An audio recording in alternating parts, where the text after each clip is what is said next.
chaves, e também os convênios que eu me referi com as universidades, a exemplo da Universidade Federal de Santa Catarina, que está para efeito da elaboração dos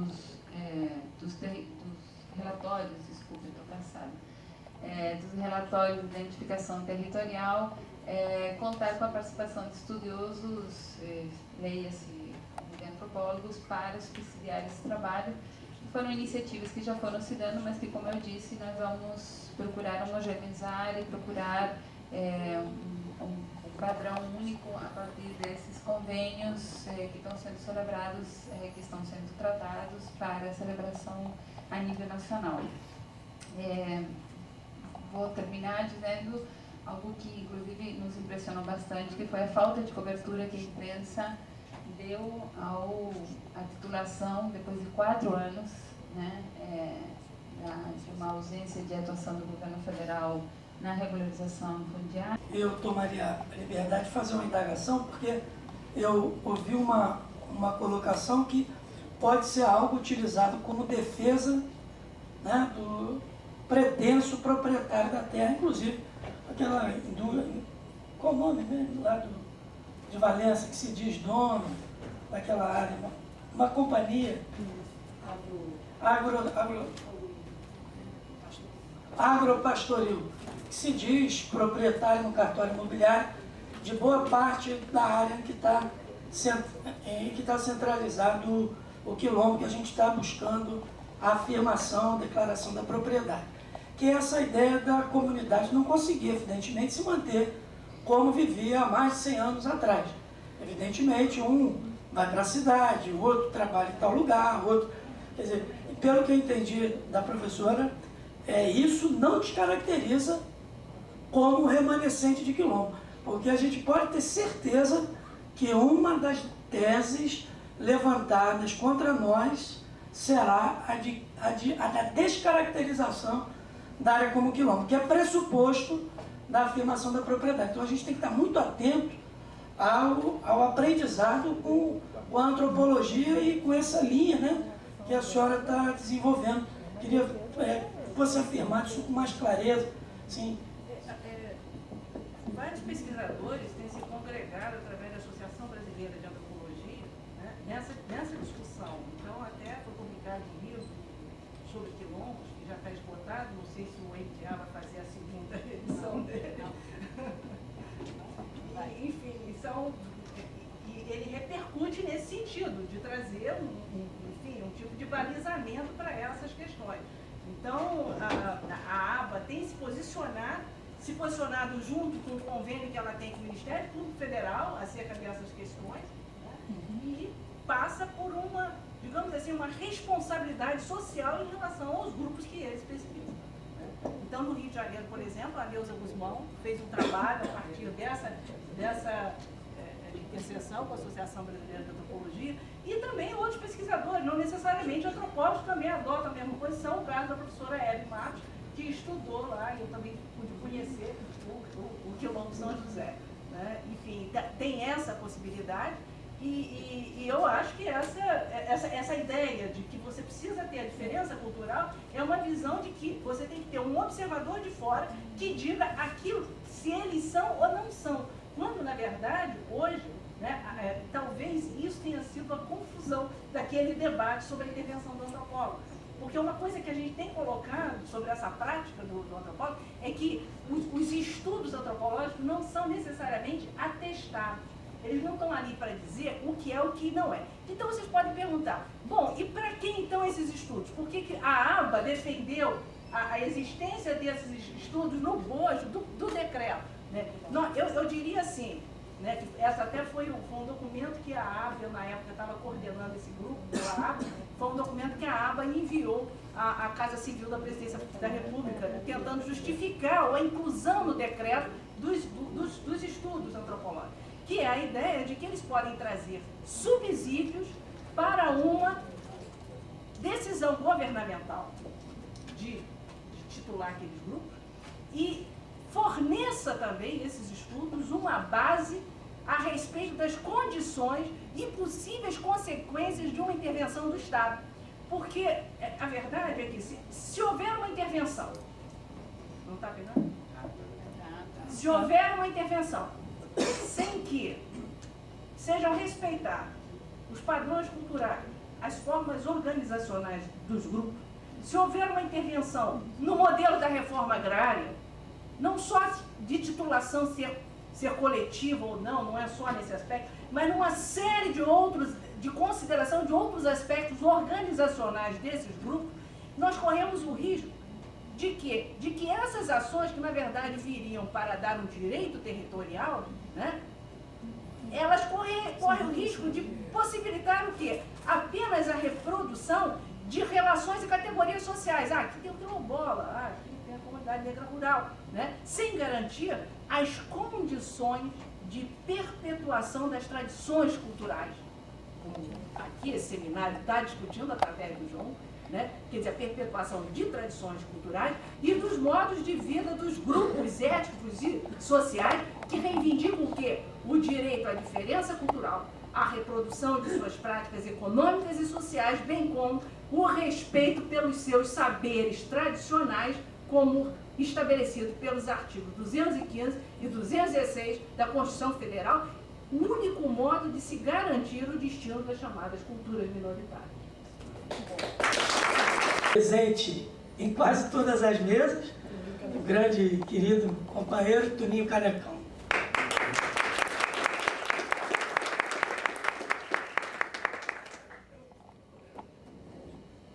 Gente, estou mesmo assim, vou dizer assim, no bagaço, estou aqui na condições mesmo de representante de São José da Serra, né?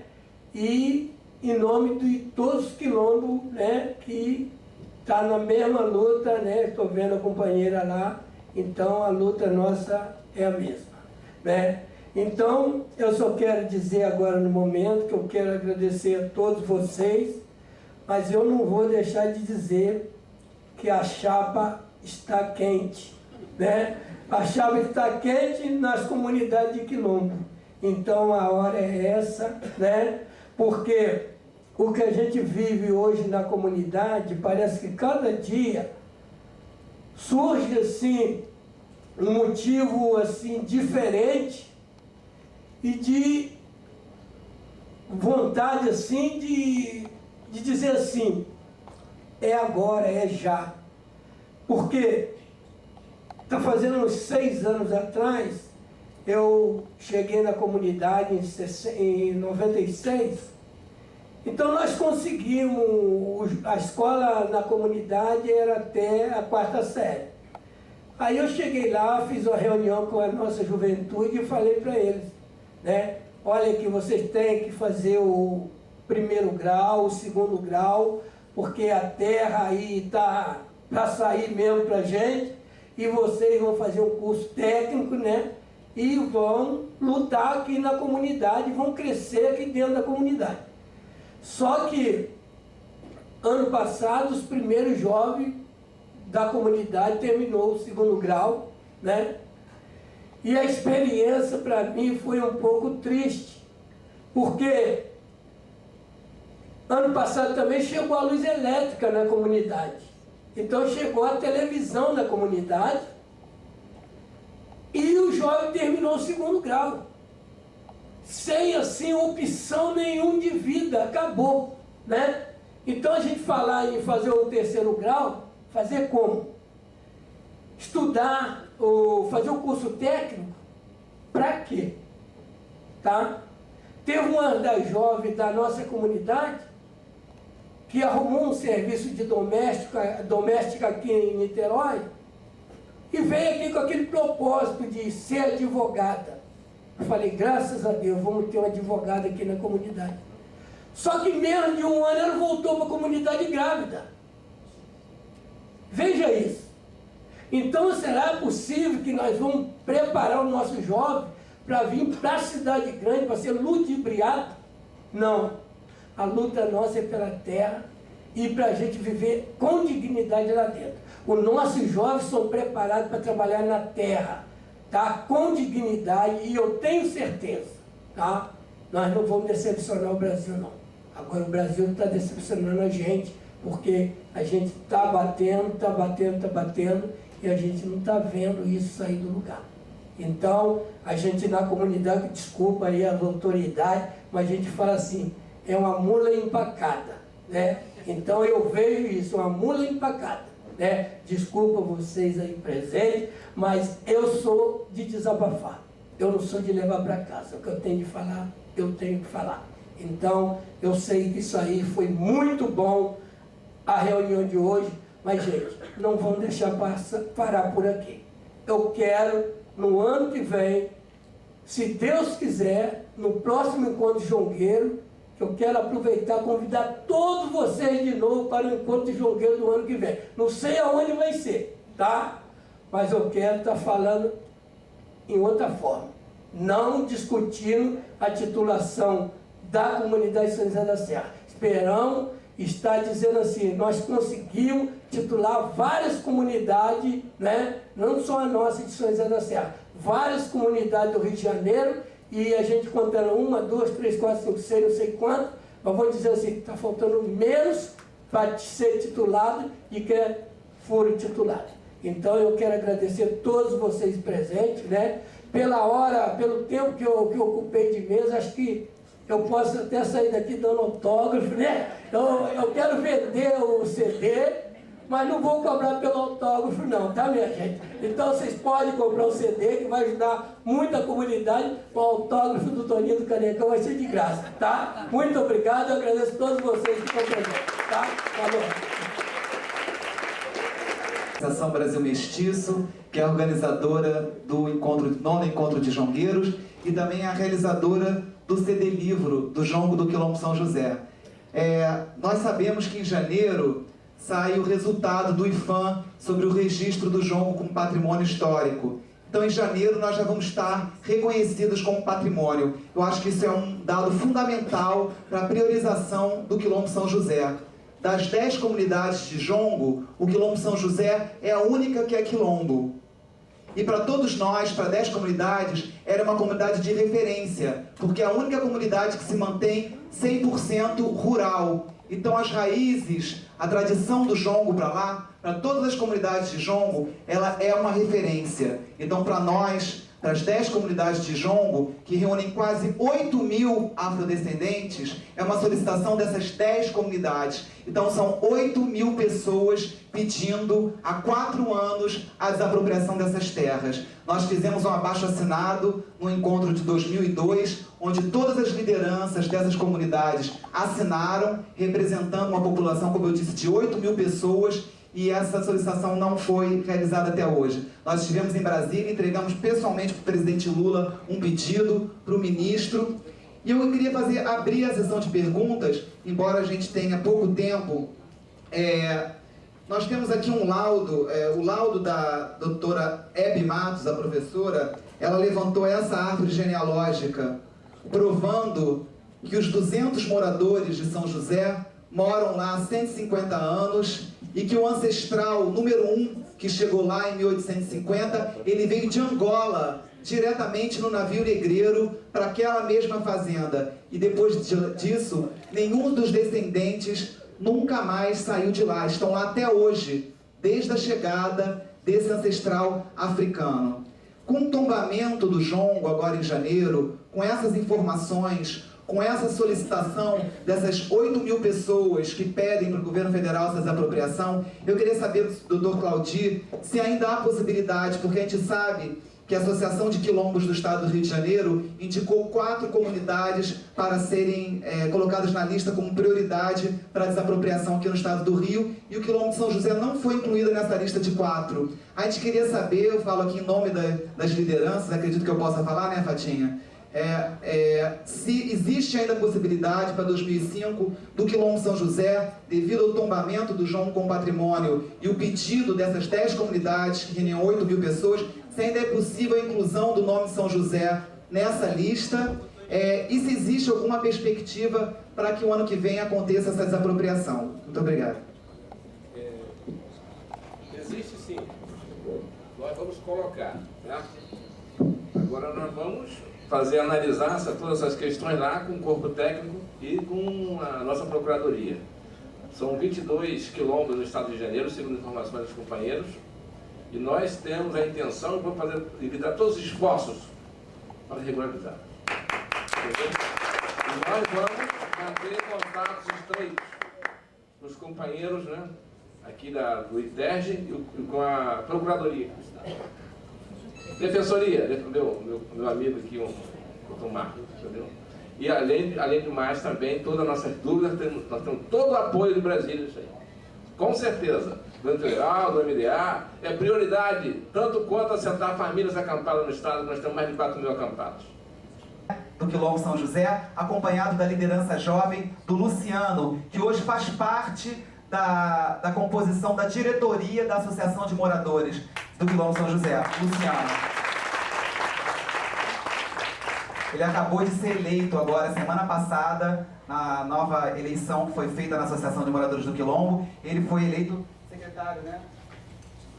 Tesoureiro. Então já é um jovem que já faz parte já da direção da Associação de Moradores do Quilombo. Ele vai poder falar sobre isso. E o tio Mané vai falar como é ensinar para as crianças e para jovens como o Luciano essa tradição do jongo. Temos aqui também o Rogério e a Aparecida Ratinho do jongo de Miracema.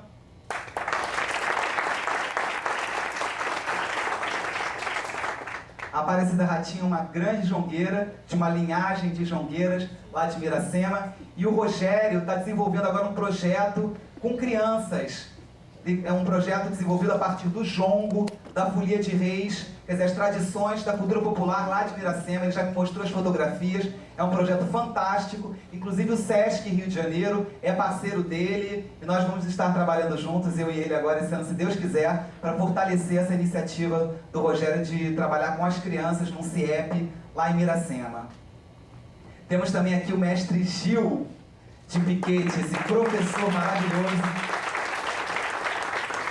que revitalizou o jongo de Piquete, que estava meio adormecido, um jongo de muita tradição, mas que estava meio adormecido. Ele resgatou, revitalizou, e hoje o jongo de lá está com força total, graças a essa pessoa aqui e os parceiros dele. Quero chamar para compor a mesa o mediador, o professor Paulo Carrano, que é do Observatório Jovem do Rio de Janeiro e professor da Faculdade de Educação da Universidade Federal Fluminense. Outros mestres estão chegando, a dona Mazé de Guaratinguetá, ela está chegando e vai compor a mesa assim que ela chegar aqui no auditório, ela vai ser convidada para compor a mesa. Passo a palavra então para o mediador. Está aqui como amigo do João, né, amigo dos territórios jongueiros. E eu sempre digo que eu não sou, na rede do jongo, especificamente um pesquisador. Eu faço pesquisa, a minha linha de pesquisa na Universidade Federal Fluminense é sobre juventude. Eu estou fazendo algumas pesquisas sobre esse tema, especialmente juventude, participação social, política, várias pesquisas no Rio e no Brasil. Mas no jongo, a minha afinidade e aproximação é amorosa, é de paixão, é de amizade. Enfim, a gente tem o vício de ser pesquisador e acaba olhando também como pesquisador, mas eu tenho me colocado nessa rede como um parceiro, como um amigo, aproveitando essa generosidade dos territórios jongueiros, dos jongueiros, de nos receber, de abrir o coração e de compartilhar com a gente saberes, e a gente também, de alguma medida, poder contribuir também para as lutas, que são muitas, né? A luta da memória, a luta, como se falava aqui, de manter a cultura viva, mas com uma base, né, de satisfação, de felicidade, que passa desde o mais básico, como o direito à terra, o direito a comer, comer bem, né, porque só comer também não adianta, comer bem é aquilo que se quer e o que se pode desejar, e a gente sempre pode querer desejar mais do que tem.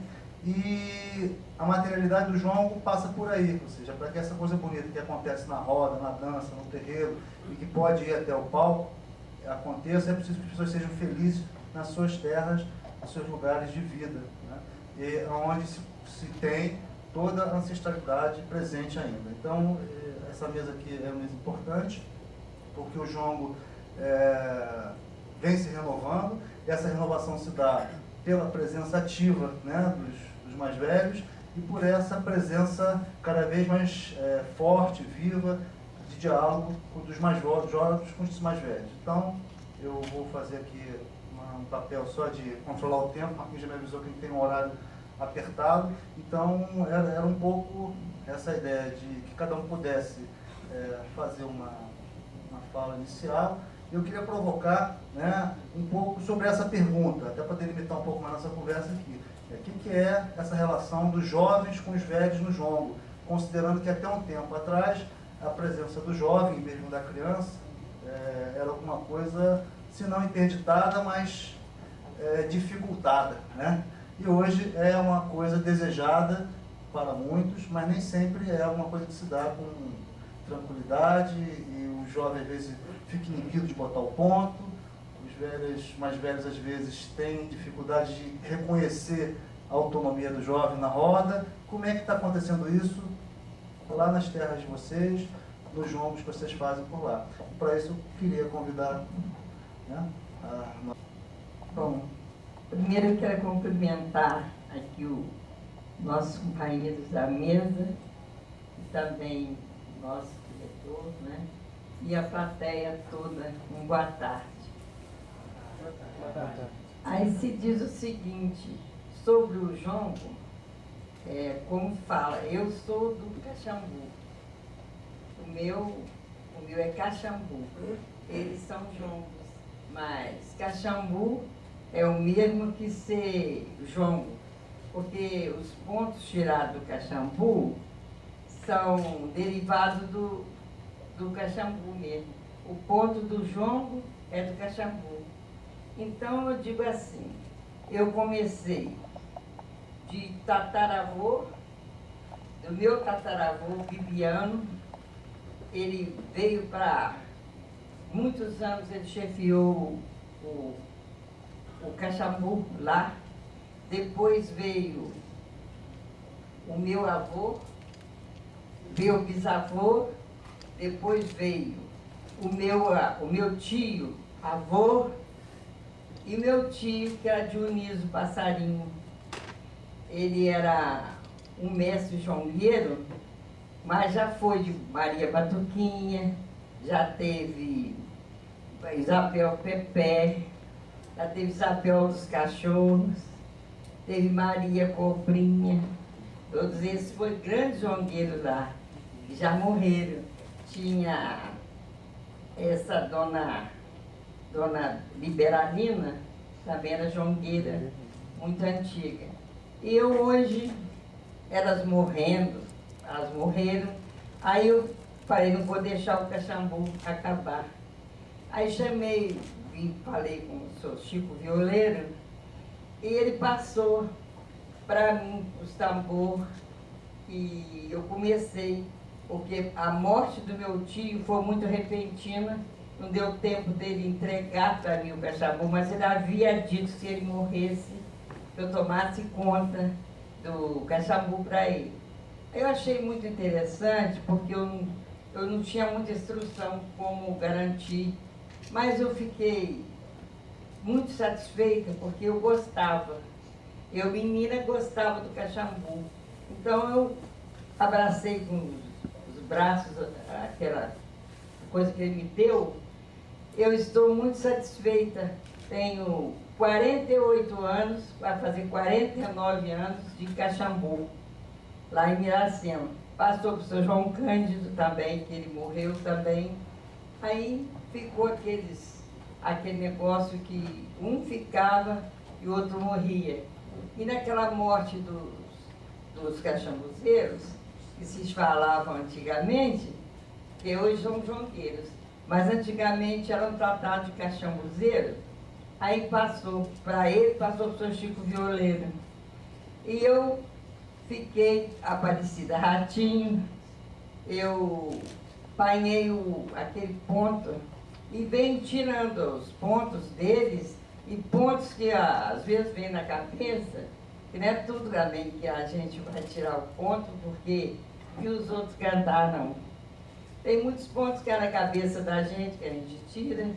Então, Eu vendo que eu já estou com a idade avançada, eu já tenho 74 anos, já estou de idade avançada, eu vendo que eu poderia morrer e não ter um substituto. Aí eu passei para o meu neto, o qual está aqui, o Paulo Rogério, está trabalhando com as crianças, mas eu comecei com folia de reis, congada de São Benedito, e depois passei a congada de Divino Espírito Santo, e passei fiquei no Caxambu, tomava conta dessas entidades todas, no lugar. Então, a que fazia parte do folclore lá, era só eu. Mas eu tomava conta de tudo isso, até que começou a nascer, veio o presidente do folclore, qual eu sou primeira secretária lá do folclore brasileiro. O nosso chefe lá se chama Romário e Jorge Barcelo, o presidente do folclore. Mas eu tenho uma grande amiga, que é a Cíntia, que ali está, que ela dá muito incentivo para a gente fica muito satisfeita porque ela incentiva, ajuda a gente, anima, e a gente então fica mais satisfeito porque tem uma ajuda dela. Mas de nada mais nós temos ajuda, de nada, a não ser ela que ajuda, não tem mais ajuda nenhuma. Nós somos pessoas que somos lutadoras, porque não temos ninguém que dê uma mão a gente. A não ser que agora vocês estão com esse projeto, graças a Deus, tem dado incentivo para nós, porque nós viemos fazer cada encontro que a gente vem por gasto de vocês. Mas da nossa prefeitura nós não temos nada. Somos pessoas que só temos a Cíntia, que ajuda a gente. Ela é lutadora, é trabalhadora, ela faz tudo. Ela trabalha no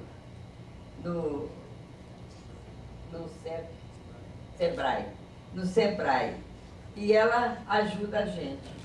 Tirando disso, nós não temos ajuda nenhuma. Então, é uma coisa muito interessante, porque nós fazendo isso com a nossa própria vontade, nós estamos fazendo o que podemos, mas estamos lutando. E tenho também, agora não precisou não, mas há tempos atrás, uns 3 anos atrás, saía com andores para a chuva, também tudo faz parte do folclore, não é? Eu saía com os andores, as crianças com pedra na cabeça, a gente rezando para a chuva vir no tempo da seca. E depois veio o tempo graças a Deus, choveu muito. Até eu fui criticada uma vez, porque eu saí com a procissão numa semana. Quando foi na outra semana, fazendo 9 dias, choveu pedra lá em Miracema, estafou as casas todas. E choveu pedra, e os garotos começaram a falar assim: ah, mandou pedra, agora vou pedir o cimento. Quer dizer, zombaram ainda, né? Que a gente pediu chuva e sempre quando saía, chovia. Quando chovia no 3º dia, chovia no 9º, mas nós chegávamos satisfeitos debaixo de chuva. Estamos lutando assim, para ver se chegamos até um ponto final. Não sei o que eu vou fazer, mas esse ano eu pretendo botar tudo no lugar, se Deus quiser. Com as minhas crianças, ele me animando, que é meu neto, e só tem na nossa condição de trabalhos só netos e bisnetos. E já tem um tataraneto também querendo cantar. Tataraneto. Ele não demora, já está começando já a fazer seu assobio, não demora, está cantando o jongo também. Muito bom. Está muito bem. Bom, minha gente, eu já falei que chega o que pode falar do jongo, já falei e vou dizer para vocês, se Deus quiser, eu pretendo, ainda se Deus quiser, se ano que vem, vou continuar com todos os eventos que tiver, eu vou continuar, se Deus quiser. Eu garantir que a gente tem uma conversa com o pessoal que está lá, ouvindo essa sabedoria toda aí. Eu queria pedir a Tio Manoel para também fazer a sua... dar o seu recado. Ó, não tem nada de novo para vocês contar a história.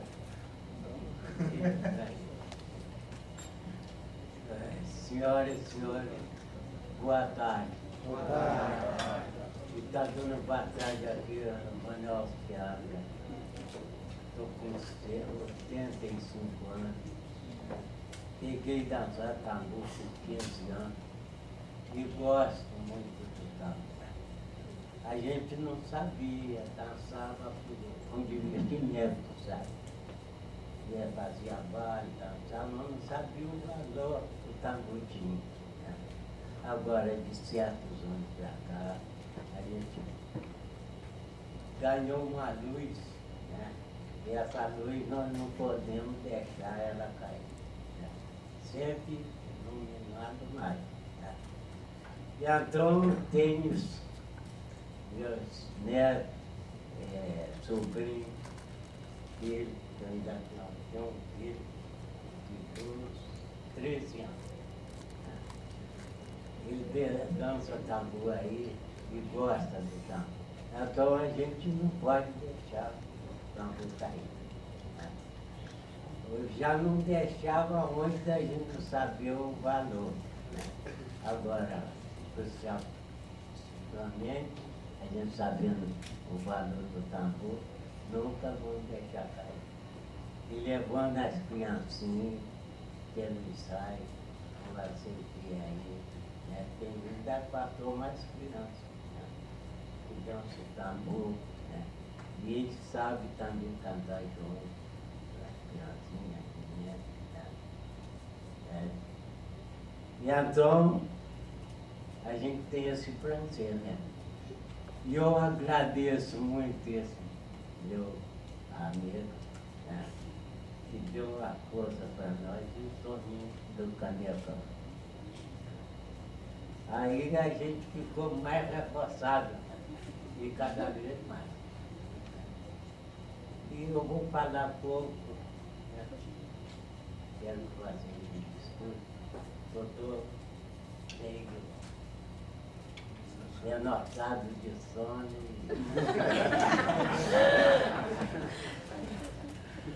Não muito para nada, né? E mais, Deus que protege todo São Sebastião. Eu quero Pai dentro desse Rio de Janeiro. São Sebastião é o administrador do Rio de Janeiro. Eu peço muito saúde e paz para todos os filhos.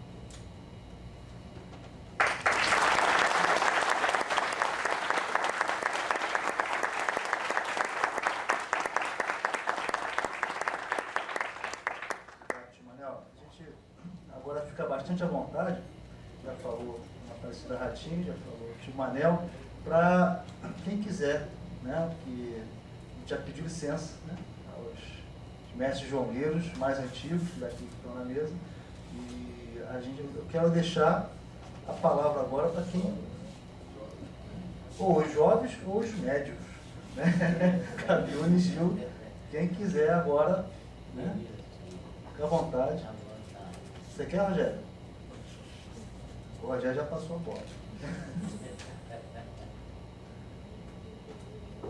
Cabiuna? Pô, tem que conversar bastante sobre isso, né? Como é que é a chegada dos meninos, das meninas no João. Você já até contou um pouquinho como é que foi sua, se você quiser contar, fica à vontade.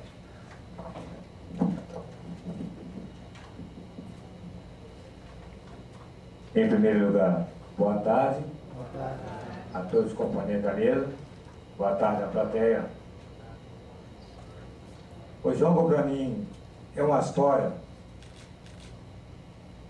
Hoje, eu cumpro o juramento que fiz com meu pai em leito de morte ainda. Ele me pediu que não deixasse que acabasse o que ele sempre gostou. E eu resolvi cultivar, desde que ele sempre me ensinou, venho aprendendo jongo, desde a época do meu bisavô, através deles, claro. Não conhecia meu bisavô, mas fica passando do meu bisavô, do meu avô, meu pai, passa para mim. Até mesmo ontem, andei conversando, contando uma história para você, a respeito daquela história que veio do meu avô, né?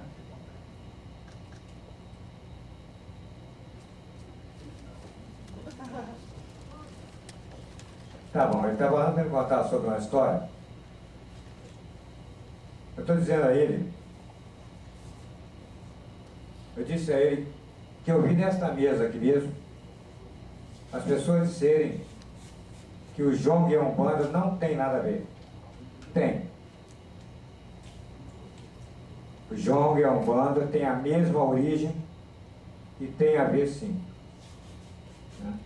Todos devem ser respeitados nos seus devidos lugares, porque tudo tem dono, gente. Quando eu era moleque, quando eu iniciar na minha vida espiritual, hoje eu sou um babalaô. Eu fui assombreado por um preto velho. E meu pai sempre cantava um ponto de jongo.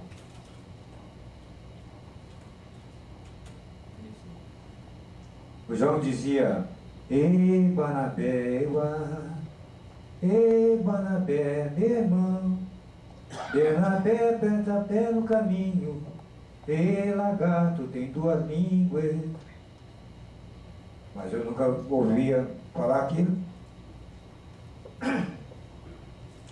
Uma certa vez, quando os espíritos me pegaram, o meu pai era ríspido na educação dos seus filhos. Ele chegou para me chamar a atenção e eu, mesmo sem conhecer o ponto, comecei a conversar com ele.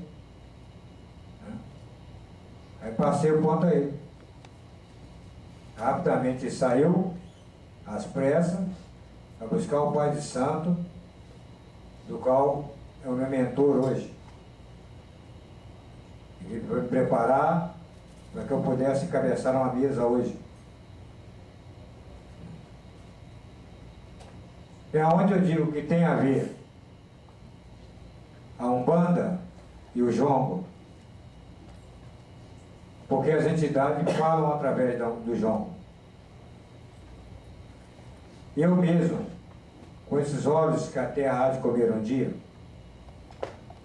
cheguei a ver jongueiros amarrarem o outro no terreiro assim, com pontos. Nós somos seres humanos, que força nós temos para amarrar o outro? Só com a força espiritual. Sendo assim, eu acabei de crer que realmente os dois são unidos. Cada um pede o seu devido lugar, o respeito, claro. Eles não se misturam. Ninguém pode louvar a esquerda e a direita ao mesmo tempo. Ou a um ou a outro. Se eu estou no jogo, estou me divertindo, estou feliz de estar reencontrando meus irmãos jongueiros, que jongueiros não têm amigo, jongueiro tem irmãos. Jongueiros não são amigos, nem serão. Quando eu estou reunido com meus amigos, eu estou conversando outra coisa, estou cantando forró, outra coisa. Mas com meus irmãos, aí sim, Eu estou passando a Angoma, que é o jongo. Que o jongo tem diversas formas de falar sobre ele. O pessoal diz jongo, diz caxambu, diz cavalo, diz angoma. Tem diversos jeitos de falar a respeito do jongo. Desde criança, meu pai sempre me passando sobre isso. Acho que meu pai sempre me ensinou que conhecer o jongo, tinha que saber o que era o jongo e o significado do jongo. Saber cantar, prestar atenção no que o companheiro cantasse, para que eu pudesse respondê-lo. Que o jongo nada mais é que uma porfia, pergunta e resposta. Eu pergunto, e o companheiro responde. Se ele responde, da mesma forma eu tenho que responder. Há tempos atrás, isso era chamado uma grumenta. Quando um jongueiro não gostava do outro no terreiro de jongo, eles começavam numa grumenta até que amarrassem um ao outro no terreiro de jongo e rolava na poeira, ficava ali até que o galo cantasse, antes não sair dali. Isso eu já vi, isso com esses 46 anos que tem hoje. Sou testemunha disso. E tento passar,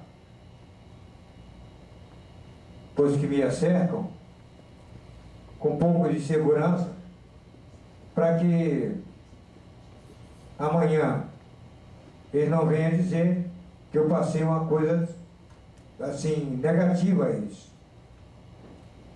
Eu passo uma coisa e tenho que passar com bastante segurança, assim como tive segurança quando eu recebi essa missão. Sou mestre Cabiúna, do grupo de Pinheiral. O meu grupo, meus irmãos, claro, eu gosto deles.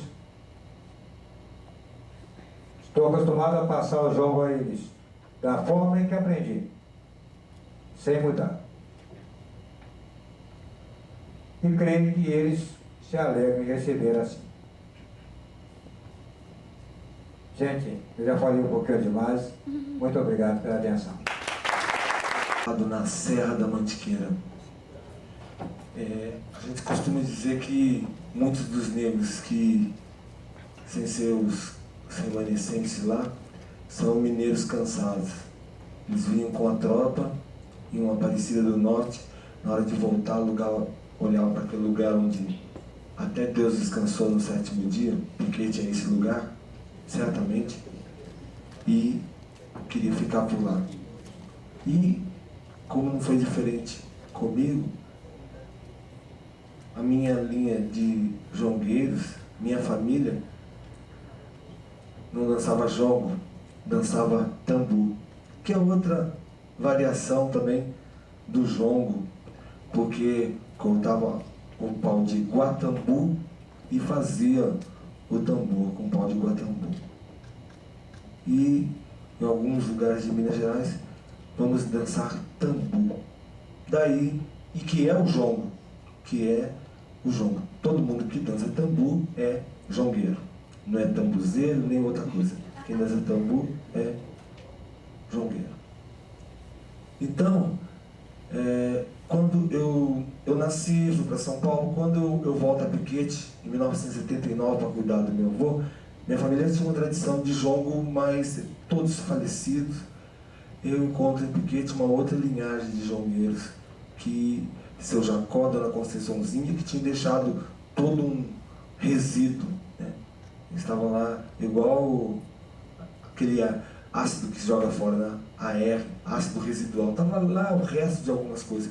E eu também não conheci nem seu Jacó, nem Dona Conceiçãozinha, que eram considerados ali na região os reis do jongo.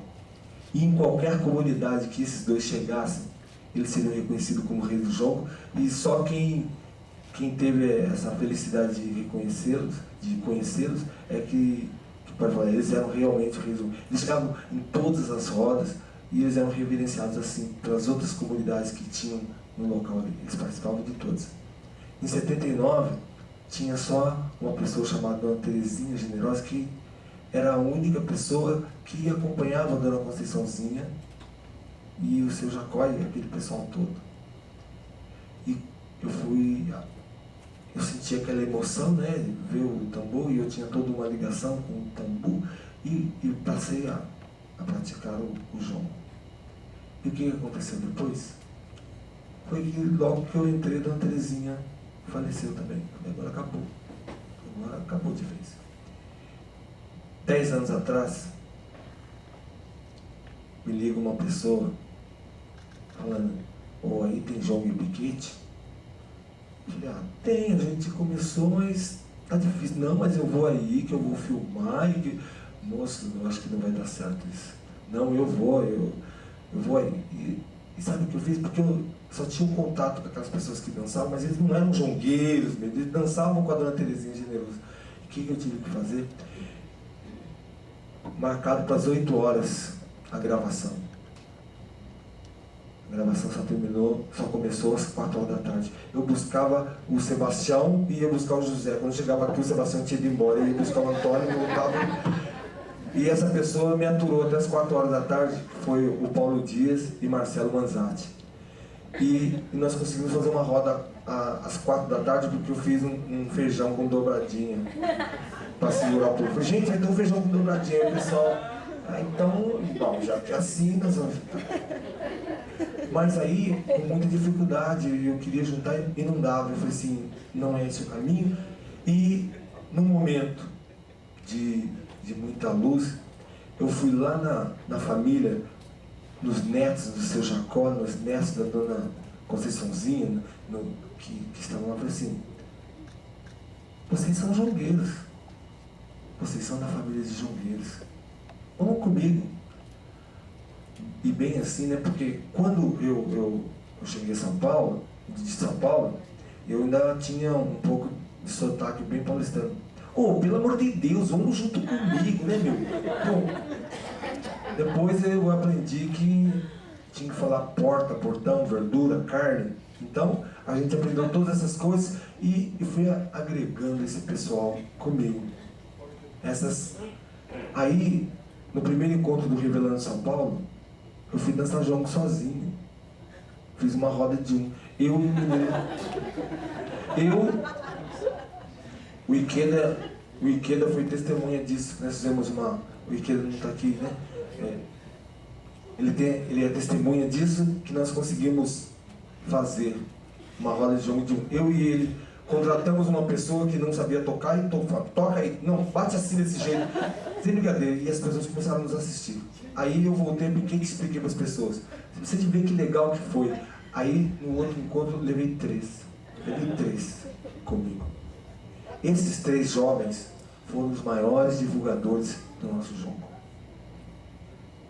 Nossa, muito legal, mas olha, nós ficamos num lugar, fomos bem entendidos e conhecemos fulano e estava a gente lá. E na outra vez apareceram 10 jovens. Mas eu quero ir também, você me leva? Você me leva? E é assim que tem sido. Hoje nós somos 40, mas tem só mais 2 pessoas que são mais velhas que eu, né? São bem velhos. Eu tenho 42, a outra pessoa tem 44 e a outra tem 45, ninguém mais. Então, nós não temos essa relação que tem São José. Eu fiquei muito emocionado ontem vendo o São José, porque eu gostaria de ter as pessoas maravilhosas. Isso faz parte. E eu trabalho com educação infantil, isso faz parte. E é a coisa mais normal do mundo. Tá certo? Então, eu gostaria de ter essas pessoas maravilhosas na história do meu jongo, mas eu não tenho. Então, o importante, se eu não tenho essa história, eu vou construir uma, se Deus quiser.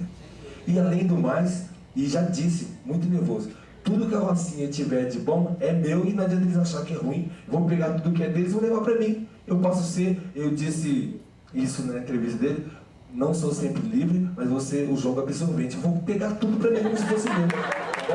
Obrigado. Além de eles estarem aprendendo, né, sobre a cultura das gerações passadas, né, dos negros, eles vêm fortalecendo, né, o respeito, a união, né, a solidariedade para com os mais velhos e aos próximos, né, deles mesmos. E eles não vão estar nas ruas, né, se prostituindo, roubando, matando, se envolvendo com drogas. E vão estar dando continuidade, né, a essa tradição que é muito bonita, né? E é só isso. Boa tarde. Boa tarde. Ó, falando sobre os jovens no jogo, eu acho que é uma coisa muito gratificante. Porque se o jovem não continuar, tudo acaba. Para ser, tem que continuar com tudo. Porque sempre, igual lá na comunidade de São José, o jovem estava ficando meio desacreditado, parando um pouco. Muitos paravam, agora não. Muitos estão voltando devagar. Aí a gente chega lá, fala alguma coisa, fala, não, então a gente vamos fazer uma forcinha. Graças a Deus estamos conseguindo botar para frente. Porque só tem uma coisa, igual a gente fala lá. Talvez os mais velhos brigam com os mais novos. Quando chegam num lugar, os mais novos começam a corre para um lado, sai para o outro.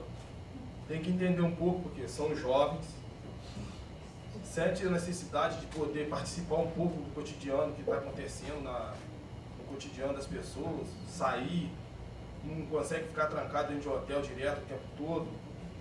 É o cotidiano dos mais jovens. Aí muitas vezes brigam, mas agora até que já estão entendendo muito. Porque o jovem, ele necessita de sair, porque ele não consegue ficar parado. Nenhum tipo de jovem consegue, nem criança. Você vê as crianças chegaram aí ontem, que criança ficou parada? Nenhum. Ficaram tudo correndo de um lado para o outro. Lá eles estão tentando colocar para frente, estão tentando ver se a gente consegue a titulação da terra lá, para a gente poder desenvolver alguns projetos, como já tem o artesanato, desenvolver outros projetos, para poder ver se a gente consegue tocar a comunidade para frente. Muito obrigado. Todos que estão as presenças. Olha, a brincadeira de jogo é o seguinte, eu brinco jogo há 40 e poucos anos essa parte, eu estou com 61 anos de idade, entendeu? Tem aqui o meu tio, que ele também, ele é mais idoso do que eu, ele entende bem mais do que eu. Então é o seguinte, o jogo é o seguinte, conforme o irmão lá, Capiona, citou que tem fundamento, realmente isso tem fundamento mesmo, entendeu? Mas de todos nós precisamos brincar o jogo, todos nós, pode ser criança, pode ser mais velho, pode ser de idade. Sabemos que tem que saber o ponto que ele vai colocar. Porque eu mesmo entendo muito bem, diversos tipos de pontos. Não adianta o cara querer pesar jogar, porque eu, para não responder o ponto dele, somente se eu não quiser, porque talvez não adianta demanda. Mas vale um bom acordo com umas boas demandas. Então, no caso, só joga um ponto para mim. Eu sei lhe responder, vou lhe responder. O senhor vai jogar outro, eu vou lhe responder. Daqui a pouquinho vai acontecer o caso que ele falou. Vai partir para a ignorância. Então nós não podemos fazer isso. Nós temos que cantar ponto de alegria, para todo mundo ficar alegre, satisfeito. E cantar aqueles pontinhos que até mesmo as pessoas que estão assim, que não entendem, passam a entender também. Poxa, mas que ponto bacana, que legal e tal. Então essa é a realidade da brincadeira. Porque na época de jogo mesmo, que hoje a gente tem, canta jogo, conforme o irmão Cabiúdo, ali o vovô ali falou também, a gente brinca, mas olha, já teve gente que já brincou mais do que a gente, mais do que nós, eu simplesmente, entendeu? Eu conheci pessoas que brincavam jogo, que ele chegava dentro da roda de jogo, entendeu? Ele tirava um lenço, jogava lá no meio da roda, virava um sapo, a dona jogava uma gravata lá de qualquer maneira, virava uma cobra e pegava. Entendeu? Isso, a minha tia está com 80 e poucos anos de idade, ela assistiu bem essas coisas, então ela passou isso para nós. Eu tinha um tio que morreu com 70 e poucos anos, Pedro Antônio de Matos, aquele era, também conhecia bem alguma coisa, cantou muito com ele aqui. E esse pouquinho que eu sei, eu só aprendi dele aqui e desse meu tio que já faleceu, entendeu? E o mais, muito obrigado a vocês. Desculpa se eu falei alguma coisa demais, entendeu? O que foi passado e ainda pode passar também, né?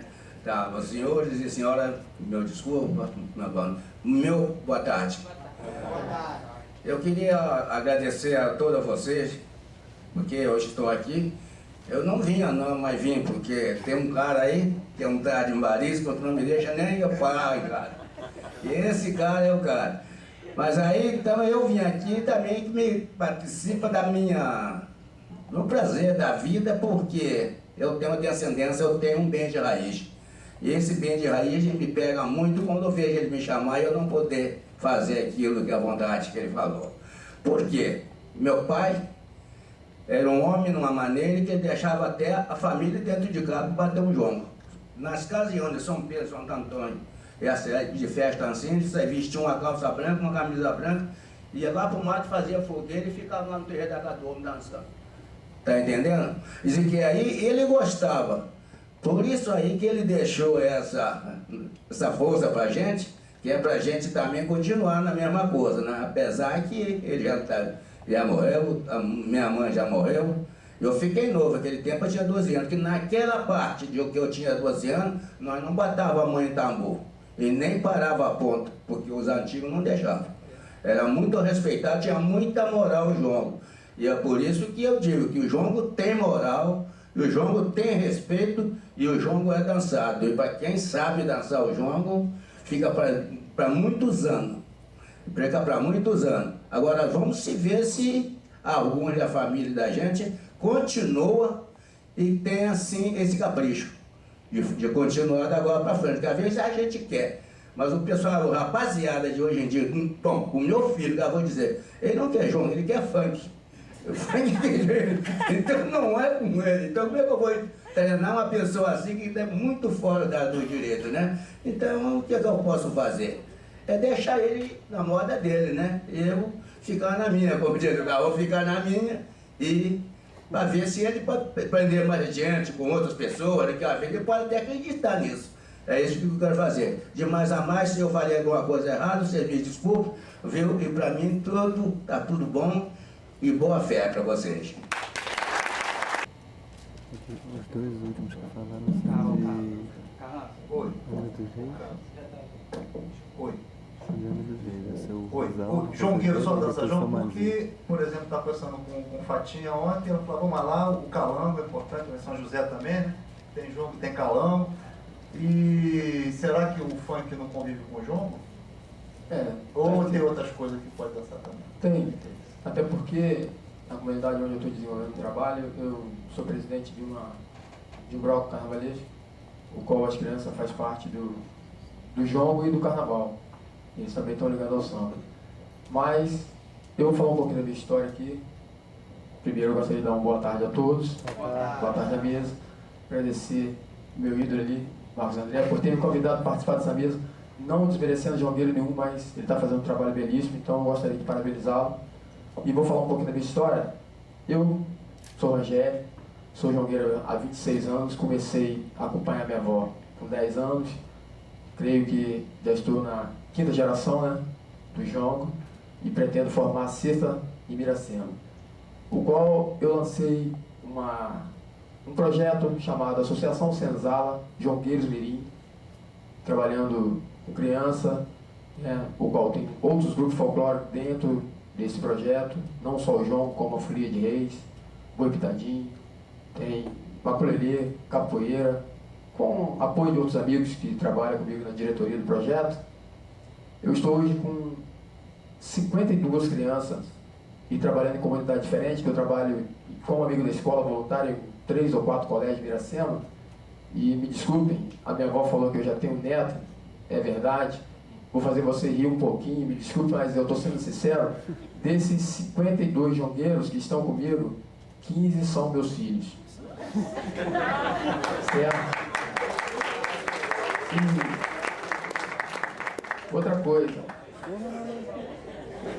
E ele é novo.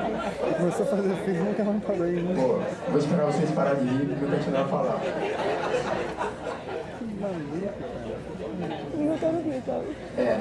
Eu não estou mentindo. Para provar, eu trouxe um grupo hoje de 24 crianças, porém que eu só trouxe 4 filhos meus, porque se eu trouxesse todos os 15, eu não poderia trazer o grupo que eu trouxe. Sendo que 14 deles são jogueiros, um está com 1 ano ainda. Mas essa é a minha história. Eu não quero alongar muito. Muito obrigado. Valeu. Da raiz do cambucá. Nasce Congo, morre Congo e tem Congo no lugar. Né? Não preciso nem traduzir o ponto do jongo, né? Então mais tarde, de repente, com o tambor vai ficar a gente dar uma roqueada aqui, mas é normal. Porque um cara que começou toda essa história, não desmerecendo das pessoas mais antigas que são jongueiras, que é o mestre Messias, que eu acho que vocês têm que resgatar ele e trazer ele para o Rio de Janeiro, para estar falando sobre essa coisa do jongo, essa coisa toda, porque o Messias resgata o Darcy, que já estava desistindo da história do jongo por muitos anos. Eu acho que aqui não tem ninguém da época de Santa Teresa, do Centro Cultural de Santa Teresa, quando eu carregava tambor para o Darcy e levava lá para o Circo Voador, onde começou também a história e o jongo começou a voar, né? Não, e eu gostaria, essa é a minha preocupação, que o cara já está mal e ele está desamparado, de família. Eu acho que vocês, ou todos nós aqui, teríamos que estar resgatando. Ele está, não lembro agora, o lugar que ele não está muito longe, aqui está no sul fluminense, por aí, isso. Eu acho que seria muito importante, essa é a minha preocupação, meu papel como aluno do mestre Darcy, que eu aprendi com ele. Obrigado.